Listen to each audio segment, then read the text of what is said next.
प्रियंका चौधरी, कल है अंतर्राष्ट्रीय योग दिवस और पूरी दुनिया में इसे मनाया जाएगा। इससे पहले आज योग गुरु बाबा रामदेव हरिद्वार में रिहर्सल कर रहे हैं। ये सीधी तस्वीरें हरिद्वार से आपके लिए। अनहेल्दी लाइफस्टाइल के कारण से, पोल्यूशन, एडल्ट्रेशन के कारण से, किसी भी कारण से कोई भी रोग है, मोटापा से लेकर के तमाम बीमारियों की यही कारण है। जो लाइफस्टाइल डिजीज है, चाहे जेनेटिक डिजीज है, बैक्टीरियल एनवायरमेंटल डिजीज है, किसी भी तरह के कम्युनिकेबल नॉन कम्युनिकेबल डिजीज, किसी भी कारण से कोई भी रोग हुआ है, ये स्थित कोण आसन और फिर ये चक्की आसन, एक एक अभ्यास 100 बार करवा देते ऐसे।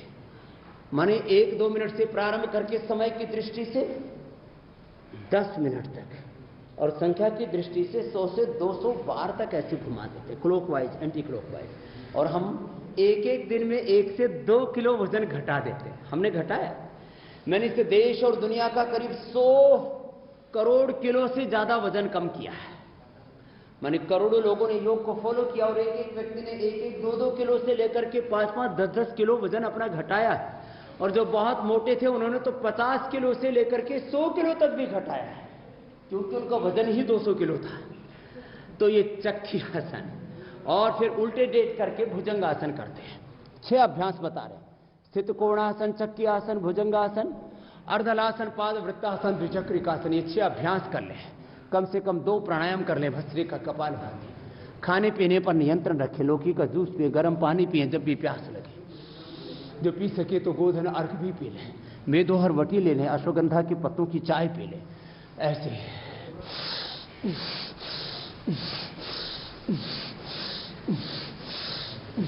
ऐसे दोनों हाथ ठोड़ी के नीचे रिदम के साथ, एक साथ ऊपर, ऐसे फिर नीचे। 10-20 बार से शुरू करके 50 बार, 100 बार तक ऐसे करा देते। और जिनका पेट लटक जाता है, सामने नाभि के नीचे भी लटका रहता है और नाभि से ऊपर ठोड़ी तक डबल चिन तैयार हो जाती है।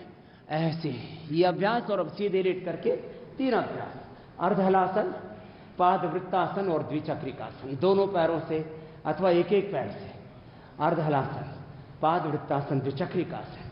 मैं कह रहा था, हमने योग, यज्ञ, आयुर्वेद, प्राकृतिक चिकित्सा और इस आध्यात्मिक जीवन शैली से लोगों के रोगों को मिटाया है। और सबसे पहले योग करा करके उनकी बीमारियों को नियंत्रित किया है। बीमारियों को पहले कंट्रोल और क्योर किया, उसके बाद उनकी एलोपैथी की दवा छूटी। जिनकी ज्यादा समस्याएं थी उनको पहले आयुर्वेद पर शिफ्ट किया। पहले उनको की एलोपैथी की, बीपी की, शुगर की, थायराइड, कोलेस्ट्रॉल की, ब्लड थिनर आदि उनके बंद कराए। पहले बीपी की दवाइयों से उनको हम वापस लेकर के आए मुक्तावटी बीपी ग्रिड पर, शुगर की दवाइयों से मधुनाशिनी मधु ग्रिड पर। उनको बीपी के रोगियों को लौकी का जूस और शुगर के रोगियों को खीरा, करेला, टमाटर का जूस, चिराए, ताकुटकी, गिलोय, सदाबहार गुणमार के साथ उनको ये एक पैर से या दोनों पैरों से ऐसे ऐसे करवा देते। अर्धलासन, पाद वृत्तासन, द्विचक्रिकासन। पहले हम एलोपैथी की दवाइयों को बंद करवाते हैं, फिर आयुर्वेद पर उसको शिफ्ट करते हैं, फिर आयुर्वेद की दवाइयों को भी बंद कराते हैं। मैं कहता हूं हमें सबको आत्मनिर्भर बनना है। हमने शुगर के लिए मधुनाशिनी मधु ग्रिड, उसको ये नहीं कहा कि आपको जीवन भर खाना। आप प्रकृति की ओर लौटो, अपने जड़ों से जुड़ो और पूरी तरह से आप अपने आप को आत्मनिर्भर बनाओ। और ऐसे फिर थोड़ी देर शवास। ये तो ओबेसिटी के लिए करना है। लोगों को कमर में दर्द भी बहुत ज्यादा, उसके लिए बेस्ट है मरकट आसन। अब कमर दर्द के लिए बता रहे हैं, तो मैं कह रहा था, हमने लोगों के असाध्य रोग मिटाए। मरकट आसन के 3 अभ्यास। हमने बीपी, शुगर, थायराइड को क्योर किया। जीरा, धनिया, सौंफ का पानी पिलाया घर में ही, अथवा उनको थायराइड भी दे दिया। कपालभाति, उज्जाई, सिंहासन, सर्वांगासन, हलासन करवाया और थायराइड की दवाइयां बंद हो गई। ये पहली बार दुनिया में हो रही है घटना कि थायराइड क्योर हो रहा है, बीपी, शुगर, टाइप 1 डायबिटीज तक, हाँ, एंक्रोजिव स्पोलाइटिस तक, ऑर्थोग्रिड और पीड़ालिल से। मरकट आसन का एक अभ्यास, फिर दूसरा अभ्यास। ऐसे ही हमने योग पर, यज्ञ पर, आयुर्वेद पर, प्राकृतिक चिकित्सा पर और अलग अलग जो पद्धतियां, जलनेति, सूत्रनेति, त्राटक, शंख प्रक्षालन, स्नेहन, स्वेदन, वमन, विरेचन, नस्य, रक्त मोक्षण, अलाभ, उद्वर्तन, अक्षितर्पण, सिरोधारा, बस्ती और बस्ती के कई रूप हैं। सब ये प्रैक्टिसेस करवा करके हमने पाया कि योगा फॉर वेलनेस का सबसे साइंटिफिक और इफेक्टिव तरीका है योग, आयुर्वेद और नेचुरोपैथी। हेल्थ और वेलनेस के लिए दाएं पैर उठाया, अपोजिट साइड में लेकर के गए और थोड़ी देर इस स्थिति में ठहर गया।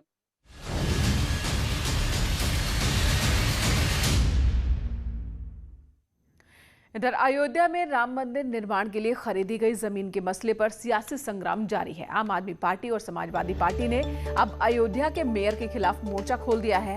दोनों पार्टियों का आरोप है कि मेयर ऋषिकेश उपाध्याय के भतीजे ने 20 फरवरी को एक जमीन का एक टुकड़ा 20 लाख रुपए में खरीदा और फिर 11 मई को इसी जमीन को राम जन्मभूमि ट्रस्ट को 2.5 करोड़ रुपए में बेच दी गई। आपके यूपी प्रभारी संजय सिंह ने आरोप लगाया कि बीजेपी नेताओं की मिलीभगत की वजह से ही मंदिर के चंदे में चोरी हो रही है।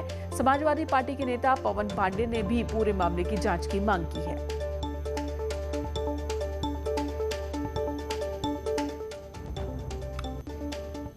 ये एक जमीन खरीदी है भारतीय जनता पार्टी के मेयर ऋषिकेश उपाध्याय के भतीजे दीप नारायण उपाध्याय ने।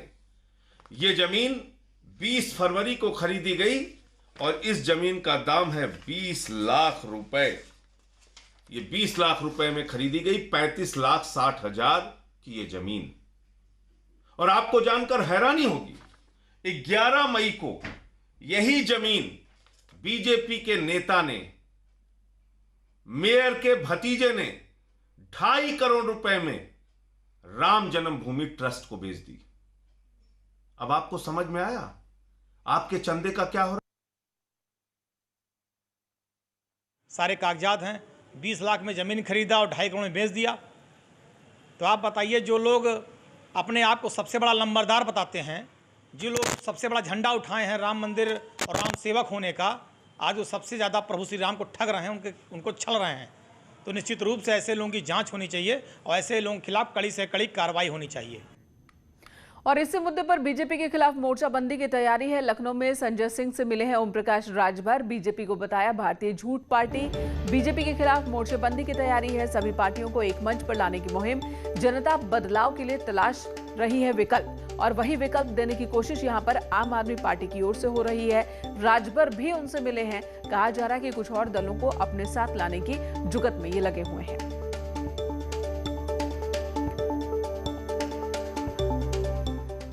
इधर लंबे अरसे बाद मुलायम सिंह यादव का परिवार एक बार फिर आज एक साथ एक मंच पर एक छत के नीचे होगा। पूर्व सांसद तेज प्रताप यादव की बहन की शादी में शामिल होने के लिए मुलायम यादव, अखिलेश और शिवपाल पूरे परिवार के साथ सफाई पहुंच चुके हैं। और इस मौके पर समाजवादी पार्टी के संरक्षक मुलायम सिंह यादव का परिवार तो एक मंच पर होगा ही, साथ ही बिहार से लालू यादव के परिवार से तेजस्वी यादव और तेज प्रताप यादव भी सफाई पहुंच सकते हैं। आपको बता दें, आज मुलायम सिंह यादव के भतीजे रणवीर सिंह की बेटी दीपाली की शादी होनी है। मुलायम के गांव सफाई में कोविड प्रोटोकॉल को ध्यान में रखते हुए शादी समारोह का आयोजन किया गया है और कम ही लोगों को बुलाया गया है।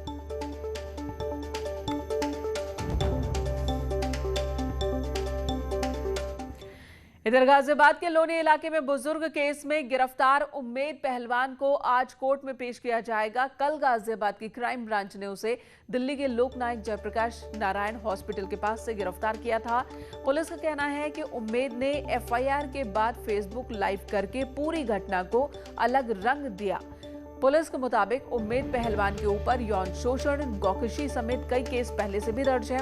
आपको बता दें, 5 जून को बुलंदशहर के अनूप शहर में रहने वाले अब्दुल समद सैफी की गाजियाबाद के लोनी इलाके में पिटाई और बदसलूकी का मामला सामने आया था। इस मामले में पहले जो खबर सामने आई कि हिंदू मुस्लिम का रंग दिया गया कि अब्दुल साहब को कुछ हिंदू लोगों ने पीटा। हालांकि बाद में जब जांच हुई तो पुलिस का दावा है कि दरअसल ये मसला सांप्रदायिक नहीं, हिंदू मुस्लिम का नहीं, बल्कि ताबीज को लेकर के विवाद हुआ था पीड़ित अब्दुल और साथ ही उन्हें पीटने वाले लोगों के बीच, जिसके बाद ये पूरा वाकया सामने आया। इधर देश के टॉप ब्यूरोक्रेट्स में शामिल डॉक्टर गुरु प्रसाद महापात्र का कल दिल्ली स्थित एम्स में कोरोना की वजह से निधन हुआ। वो उद्योगों के प्रमोशन और इंटरनल ट्रेड विभाग यानी कि DPIIT के सेक्रेटरी थे। राज्यों को मेडिकल ऑक्सीजन सप्लाई की समीक्षा करने वाले एम्पावर्ड ग्रुप के अध्यक्ष जी महापात्रा अपने कर्तव्यों के प्रति काफी समर्पित थे। एम्स में भर्ती रहने के दौरान वो अस्पताल से ही कामकाज निपटाते रहे और कोरोना से लोगों की जान बचाने में लगे रहे।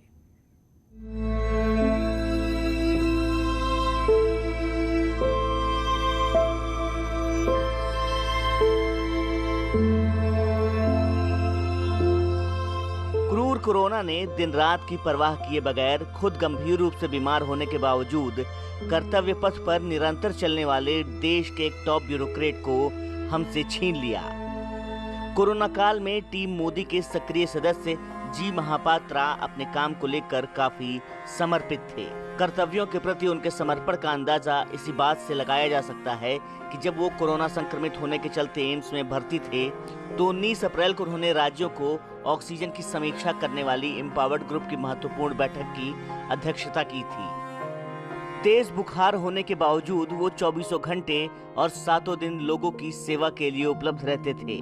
वो बैठकों में वर्चुअली शामिल होते थे और ये सुनिश्चित करने की कोशिश करते थे कि राज्यों को ज्यादा से ज्यादा मेडिकल ऑक्सीजन मिले ताकि ऑक्सीजन के अभाव में किसी कोरोना मरीज की सांसों की डोर न टूटे। लेकिन बेरहम कोरोना ने इस तेज तर्रार और कर्मठ नौकरशाह को हमसे छीन लिया।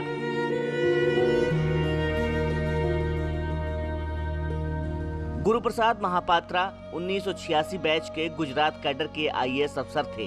वो एयरपोर्ट अथॉरिटी ऑफ इंडिया के अध्यक्ष भी रहे। उन्होंने एयरपोर्ट अथॉरिटी को आगे बढ़ाने के लिए एक नई दिशा दी थी। 1 अगस्त 2019 को वह उद्योगों के प्रमोशन और इंटरनल ट्रेड विभाग के सेक्रेटरी बने। राष्ट्रपति रामनाथ कोविंद, उपराष्ट्रपति M वेंकैया नायडू और PM मोदी ने उनके निधन पर दुख जताया।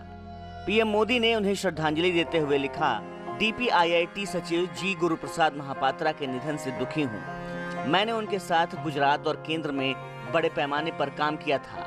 उन्हें प्रशासनिक मुद्दों की बहुत अच्छी समझ थी और वे अपने अभिनव उत्साह के लिए जाने जाते थे। उनके परिवार और मित्रों के लिए संवेदनाएं। वहीं उद्योग और वाणिज्य मंत्री पीयूष गोयल ने ट्वीट में लिखा कि गुरु प्रसाद महापात्र की मौत की खबर सुनकर वह बहुत दुखी हैं। उनकी तरफ से लंबे वक्त तक सरकार को दी गई सेवा और डेडिकेशन ने लंबे वक्त तक रहने वाला असर छोड़ा है।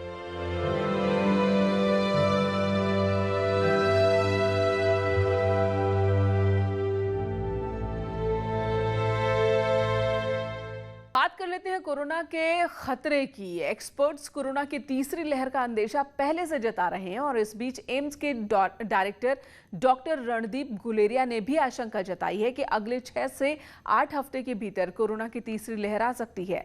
इस बीच चिंता की बात यह है कि कोरोना का डेल्टा वेरिएंट जो अपना रूप बदल चुका है और वो अब पहले से ज्यादा खतरनाक साबित हो सकता है। ऐसे में जरा से भी लापरवाही भारी पड़ सकती है।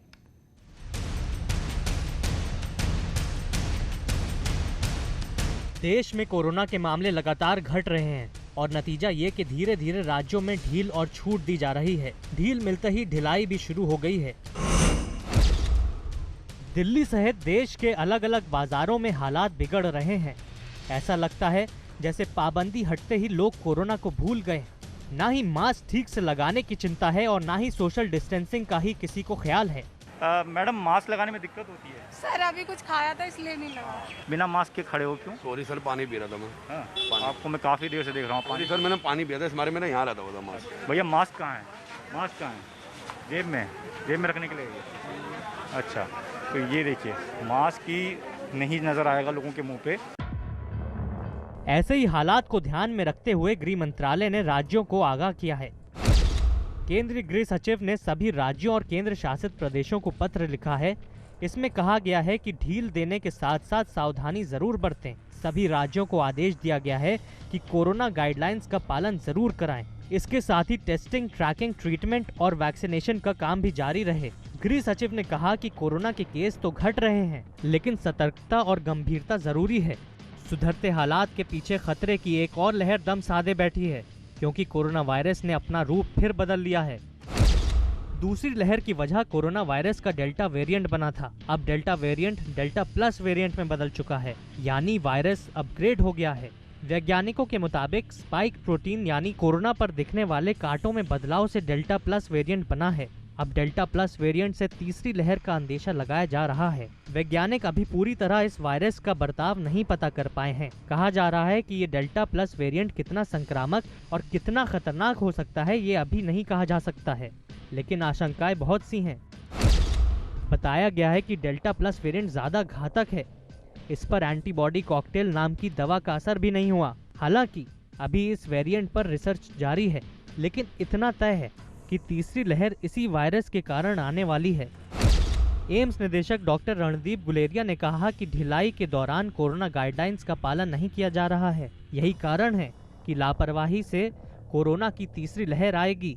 उन्होंने कहा कि 6 से 8 हफ्ते के अंदर तीसरी लहर आ सकती है। ऐसे में सवाल ये है कि आखिर कोरोना का डेल्टा प्लस वेरिएंट कितना खतरनाक साबित होगा। क्या तीसरी लहर दूसरी लहर से बहुत ज्यादा घातक होगी? क्या डेल्टा प्लस वेरिएंट ज्यादा लोगों की जान लेगा? क्या डेल्टा प्लस ज्यादा तेजी से फैलता है? क्या डेल्टा प्लस वेरिएंट पर वैक्सीन असरदार है? और वैक्सीन की एक डोज ले चुके लोग तीसरी लहर में कितने सुरक्षित होंगे?